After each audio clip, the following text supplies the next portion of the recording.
राष्ट्रवादी काँग्रेस पार्टीच्या आमंत्रणानुसार महाराष्ट्र राज्याचे लाडके उपमुख्यमंत्री अजितदादा पवार यांनी लोहारा येथे भेट दिली। त्यांच्या उपस्थितीमुळे कार्यकर्त्यांमध्ये आणि स्थानिक जनतेमध्ये प्रचंड उत्साह निर्माण झाला।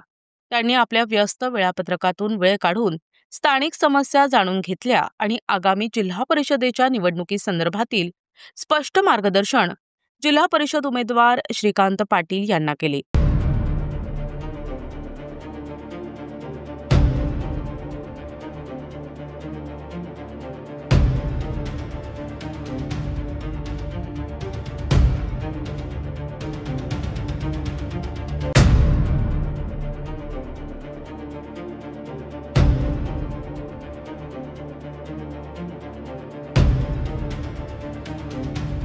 आमदार अमोल मिटकरी यांनी श्रीकांत पाटील यांची हातरून लोहारा गटातून जिल्हा परिषद उमेदवारी घोषित केल्यावर त्यावर प्रतिक्रिया व्यक्त करत असताना उपमुख्यमंत्री अजितदादा पवार यांनी स्पष्ट शब्दात म्हटलंय, श्रीकांत ताकदीनिशी उभा राहा या थेट आणि प्रभावशाली संदेशाने कार्यकर्त्यांमध्ये आणि स्थानिक जनतेमध्ये नवा उत्साह निर्माण केलाय।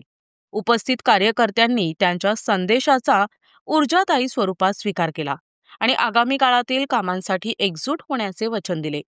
उपमुख्यमंत्री अजित पवार यांनी हातरून लोहारा जिल्हा परिषद सर्कलमध्ये शिक्षण, आरोग्य, स्थानिक विकास आणि सामाजिक समावेशन या क्षेत्रांमध्ये योजनात्मक प्रगती करण्याची आवश्यकता अधोरेखित केली। त्यांनी स्पष्ट केलं की श्रीकांतच्या नेतृत्वाखाली हा भाग गतिमान विकासाच्या मार्गावर जाईल आणि कार्यकर्त्यांना आपल्या जबाबदाऱ्या प्रभावीपणे निभावण्याचे प्रोत्साहन देखील दिले।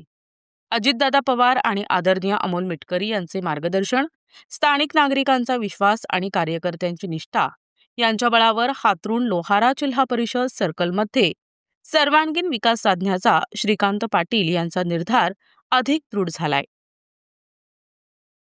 प्रतिनिधी अमोल जामोदे, NTV न्यूज मराठी, बाळापूर, अकोला।